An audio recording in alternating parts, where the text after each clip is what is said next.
Does everybody in the room, or does anybody know what a fuel cell is? I'm going to ask that question. You can show me by a raise of your hand. Okay, one person and two people. So, everybody thinks fuel cell, does that mean it's a cell that has fuel in it? Well, not really. So we're going to talk about what is a fuel cell and then why fuel cells. And why fuel cells in Ohio, and the fuel cell initiative and the different application and the successes. A fuel cell is very much like a battery.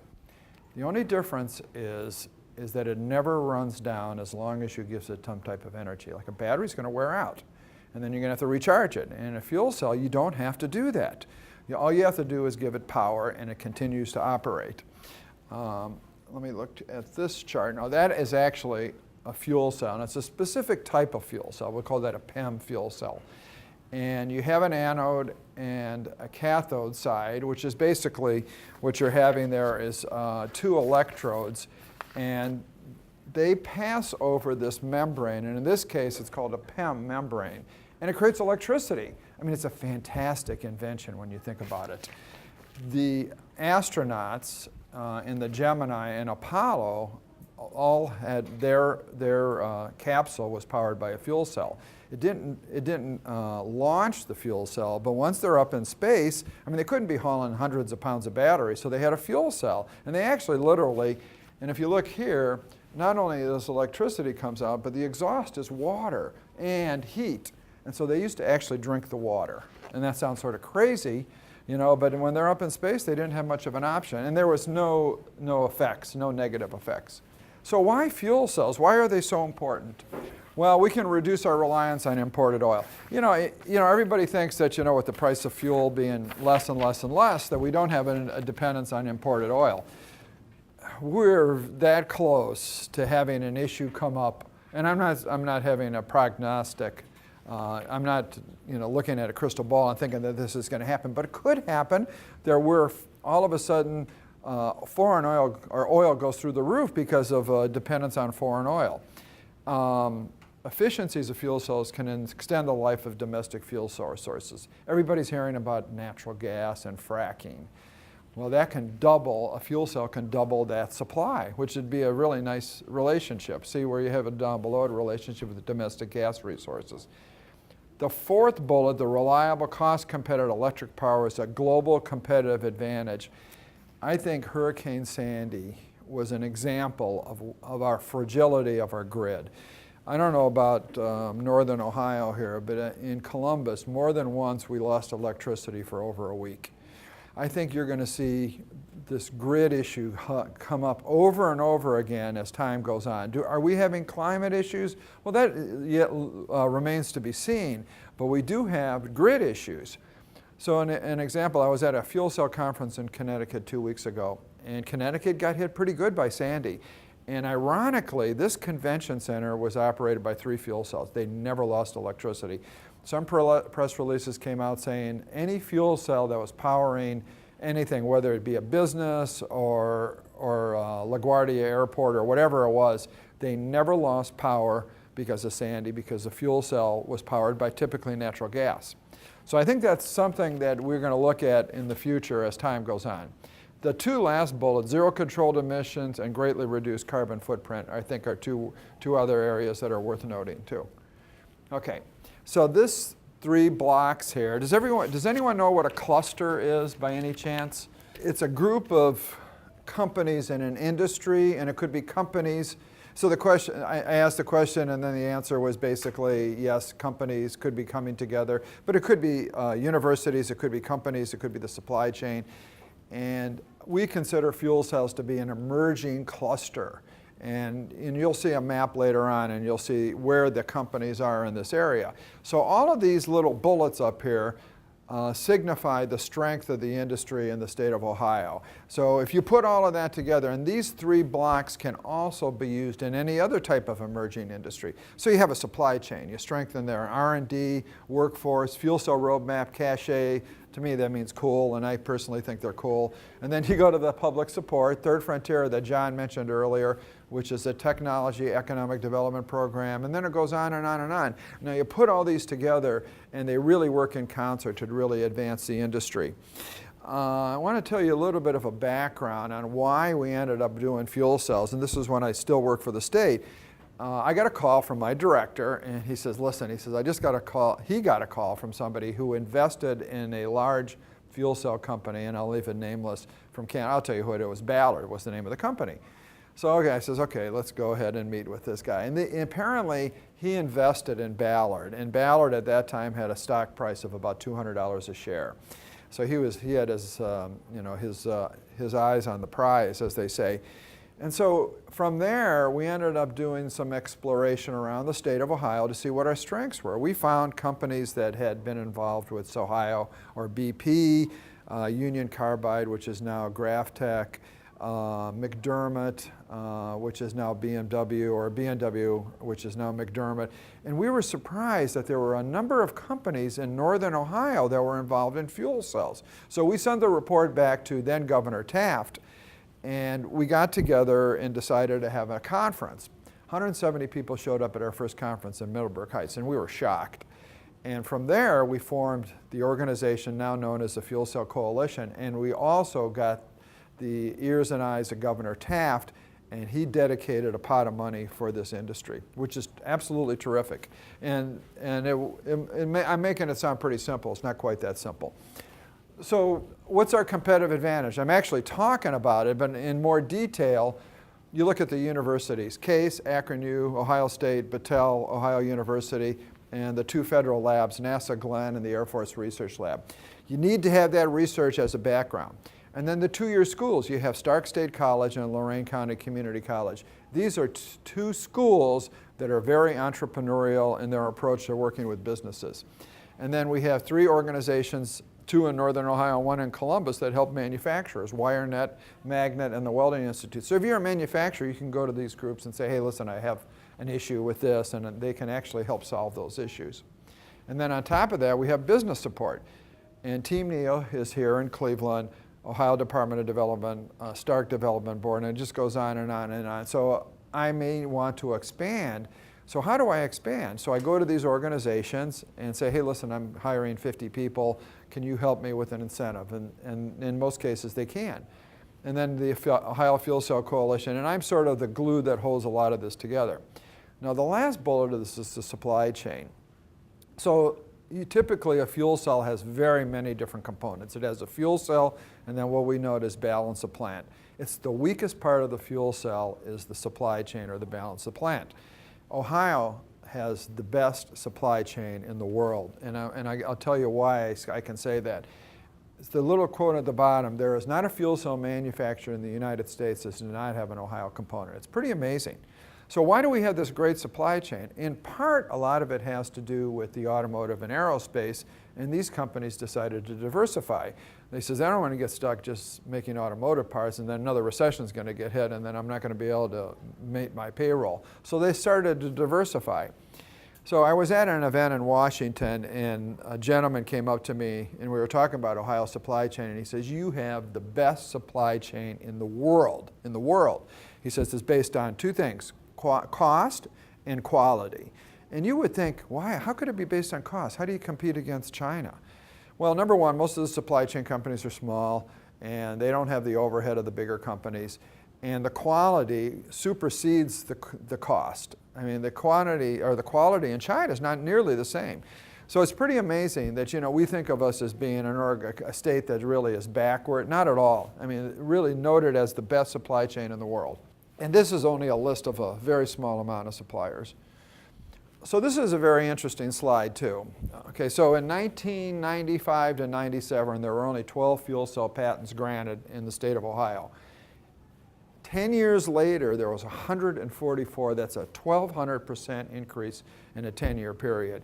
And a lot of that has to do with that Third Frontier program we talked about. So these organizations, these companies are applying for patents to protect whatever they're developing, and it went up that much. And now the slide or the bullet below is also very telling too.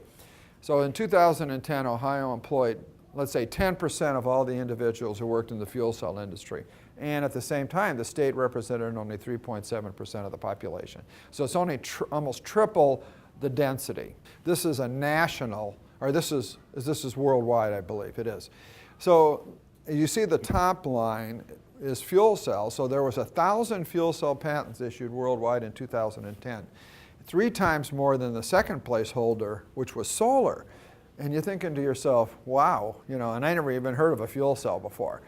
I think companies and organizations and institutions see the upside of fuel cells, and that's why these patents are being formed. And most companies that we work with are very much like this here, especially the larger companies, because they feel that they have a technology that needs to be protected, because if you steal it or you steal it, then I'm going to lose out.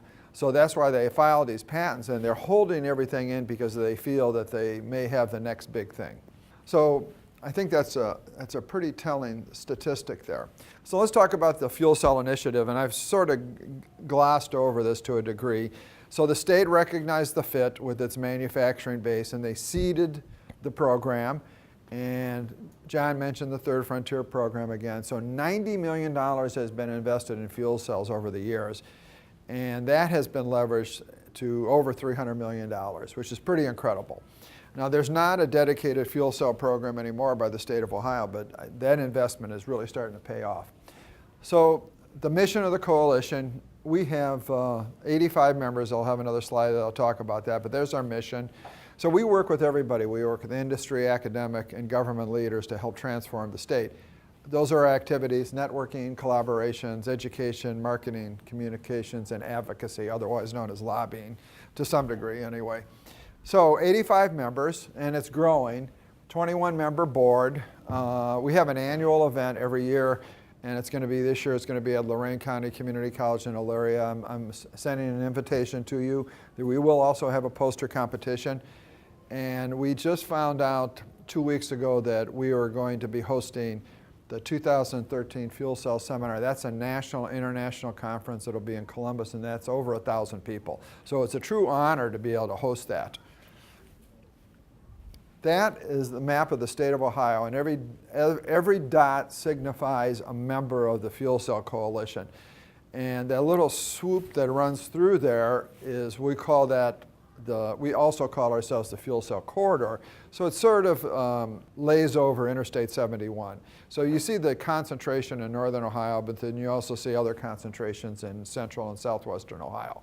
Let's talk about the applications, because fuel cells do everything from powering a cell phone to a laptop, to auxiliary power, to stationary, to many, many automotive or motive power, as they say. The first bullet is LG Fuel Cell Systems, and before this summer they were known as Rolls-Royce, and they do not make cars anymore. Rolls-Royce, they haven't made cars in years, but they make turbine generators, and they also make jet engines. So they decided to go into the fuel cell area. LG took controlling interest, and I'm sure many of you have LG TVs or dishwashers. It's a huge electronics company from Korea. They took controlling interest of Rolls-Royce fuel cells. They will be making, not yet, a 1 to 2 megawatt solid oxide or SOFC fuel cell in the not too distant future. I'd say 2 to 3 years. So how big is a 1 to 2 megawatt system, and what's the use for it? That can be used for, there's about 800 to 1,600 homes that could power. So it's quite a large system. It's probably as big as a trailer, a truck trailer. First Energy, and most of the people here have First Energy as your utility, has a 1 megawatt Ballard fuel cell at the East Lake Power Plant, and that is used for what I call as peaking. So in the summertime, when everybody's using a lot of electricity, this fuel cell kicks in and is supportive of that power plant in East Lake. Sierra Nevada is a brewery in California. They have a 1.2 megawatt fuel cell energy fuel cell, and that saves them $400,000 a year. Now, electricity costs in California are about 5 times what they are in Ohio. I won't say that much, 3 or 4 times. So they can actually get those cost savings. Now, I have all these other companies mentioned who do not have an Ohio base, because all of them use Ohio suppliers, and that's a key.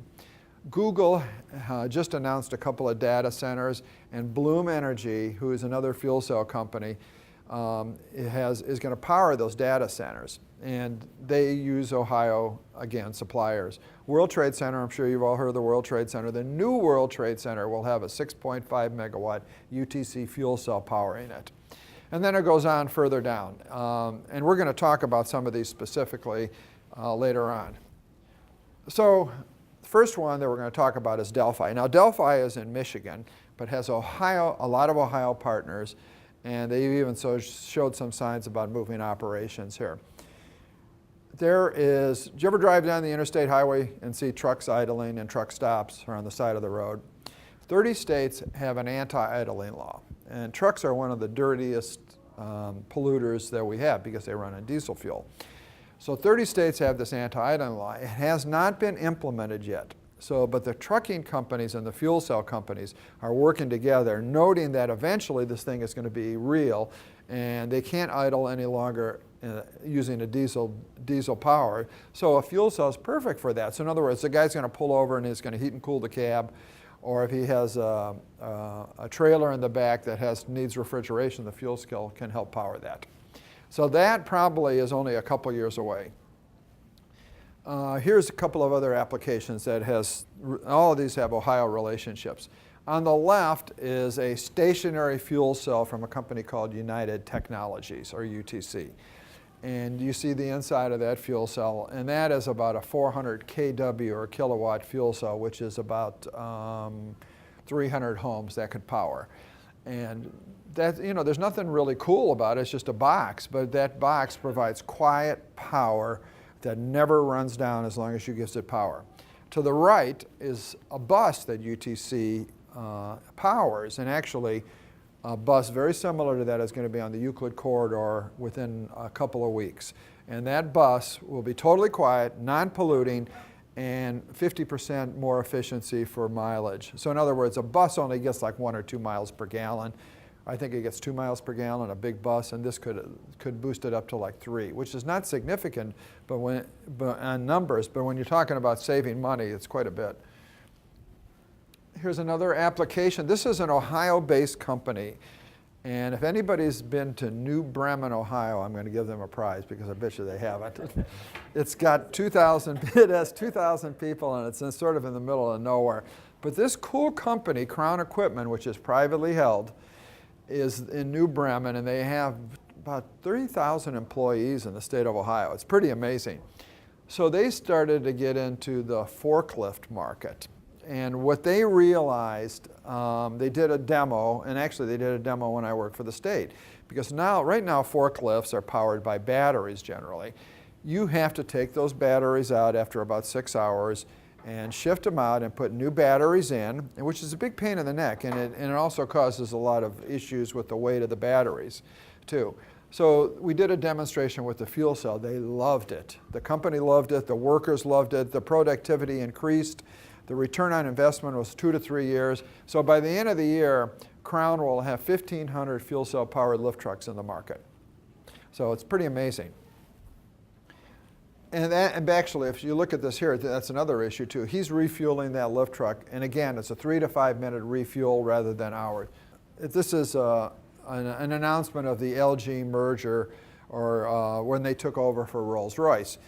And the two gentlemen on the left, one represents Rolls-Royce from Great Britain, and that's the new CEO from LG.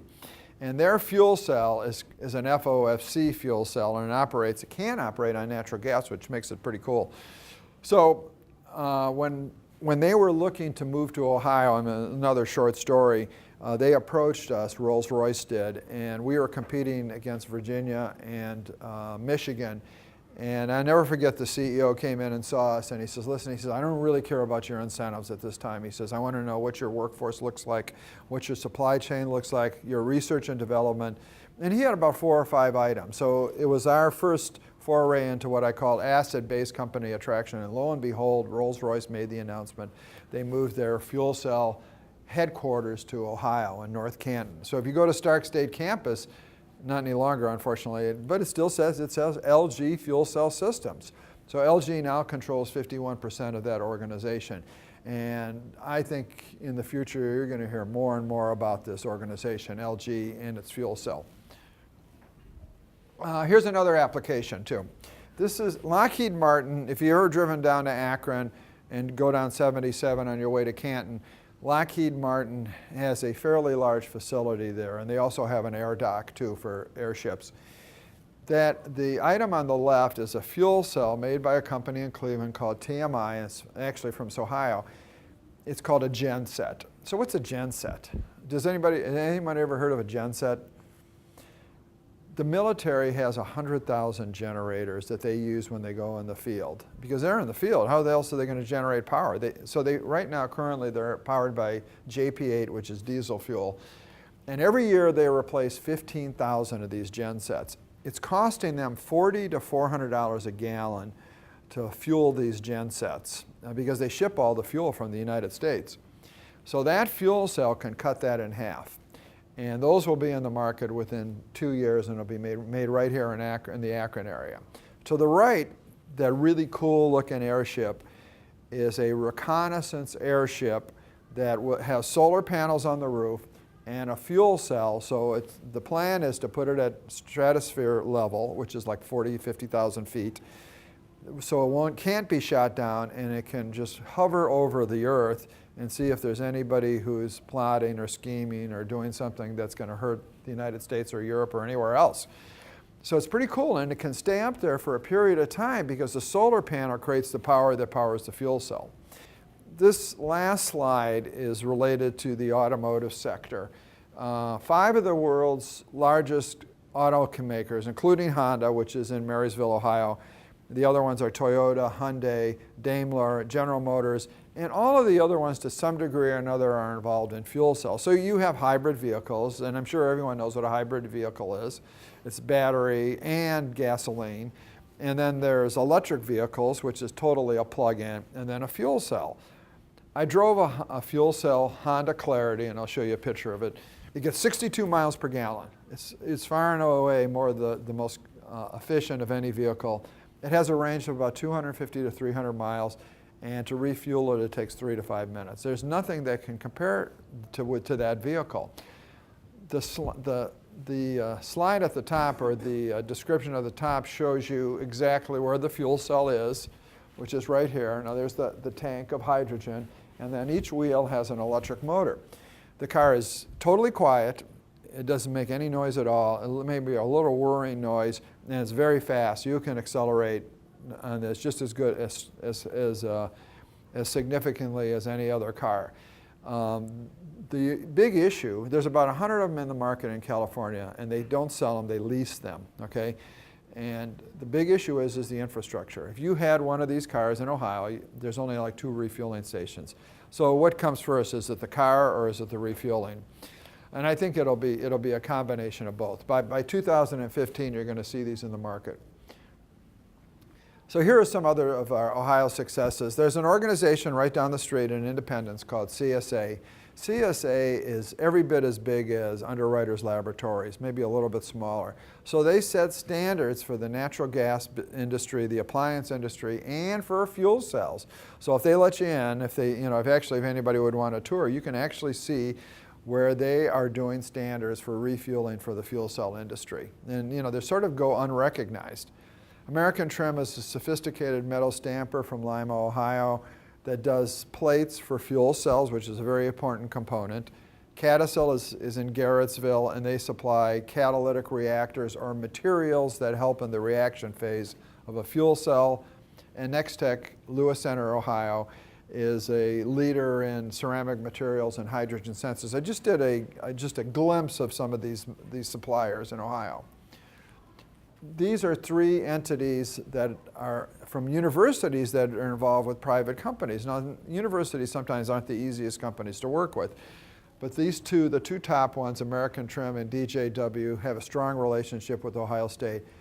You can work with the colleges, but it has to be on the parameters set up in advance. That last bullet, Stark State and LG Fuel Cell Partners Systems have partnered to train and employ fuel cell technicians. So when LG starts manufacturing fuel cells in 2 or 3 years, they may have 500 people working in that facility. They will actually have more people longer term servicing the fuel cells. So this is an opportunity there for training technicians and chemical engineers who could work on the fuel cells after they're made. So the state of the industry looks bright. We see huge increases in sales and in revenue. We think it's we see the growth in this sector compared to solar and wind, and the numbers succeed both of those. And the Ohio companies are participating in this growth either through the components or directly through the integration of the fuel cells itself. And an invitation to come to the fuel cell seminar in 2013, just let me know, or just let one of your teachers know, and I'm sure we could arrange something. So it's going to be in downtown Columbus, so 21st through the 24th. It's a fantastic conference, everything you ever wanted to know about fuel cells, and they typically will have cars there that people can drive.